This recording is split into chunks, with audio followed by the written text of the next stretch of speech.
The HOA Showdown began quietly, the way most problems in the community did, hidden, behind polite greetings and unopened emails. For years, the board had assured residents that emergency plans were in place. Fire routes were mapped, medical contacts were listed, and generators were supposedly ready for power failures. No one questioned it too closely, not until the night everything went wrong.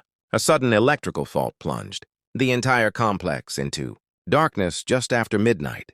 Elevators stopped between floors. Security gates froze half open, and the backup lights flickered out within minutes.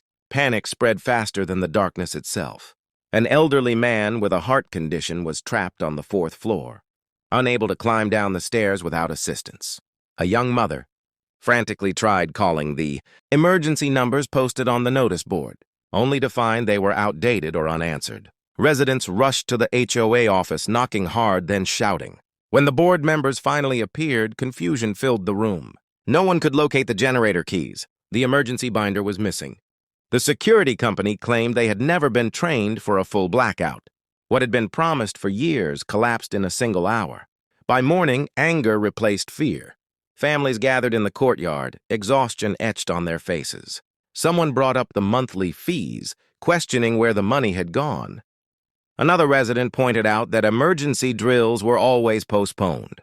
Voices rose as stories poured out, of ignored emails, dismissed concerns, and meetings where difficult questions were brushed aside. The HOA president tried to calm the crowd, insisting the situation was unexpected.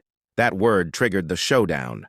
A resident stood up and reminded everyone that emergencies were, by definition, unexpected, and that planning was the HOA's responsibility. Applause followed, sharp and bitter. Tensions peaked when documents surfaced showing that funds allocated for emergency preparedness had been redirected to cosmetic upgrades. New signage, landscaping, decorative lights that now sat useless in the dark. Trust shattered in real time. Calls for resignations echoed across the courtyard.